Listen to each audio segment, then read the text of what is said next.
एक समय की बात है।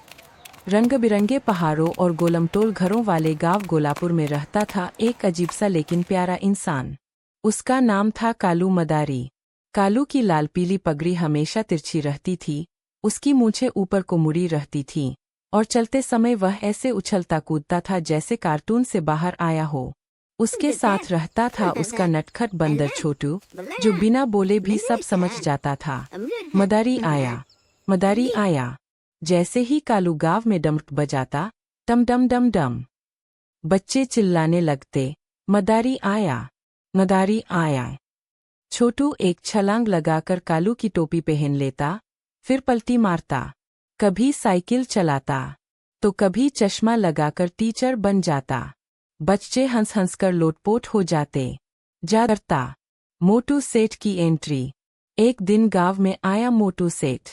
बड़ा पेट, छोटी आंखें और भारी आवाज। उसने कहा, अगर तू सच्चा मदारी है तो मेरा खोया हुआ सिक्का ढूंढ कर दिखा। लोग चुप हो गए। छोटू डरकर कालू के पीछे छुप गया। कालू ने हंसते हुए कहा, सेठ जी, सिक्का नहीं, पहले सच्चाई ढूंढते हैं। कालू इधर-उधर उछलता, कभी जमीन सूंघता, कभी छोटू को जासूस बनाता। अचानक छोटू ने एक नौकर की जेब खींची, छन, सिक्का गिर पड़ा। सब चौंक गए। सेठ को सीख। मोटू सेठ शर्म से लाल हो गया। उसने कहा, माफ कर दो कालू, तुम सच्चे कलाकार हो। सेठ ने इनाम देना चाहा, पर कालू बोला, इनाम नहीं, बच्चों के लिए खेल और पढ़ाई की जगह बना दो। खुशियों की जीत।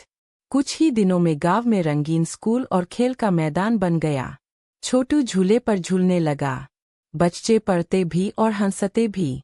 फिर आगे की यात्रा। एक सुबह कालू ने डमरू उठाया। छोटू उसके कंधे पर कूद गया। कालू बोला, चल छोटू, दुनिया में अभी और बच्चों को हंसाना है।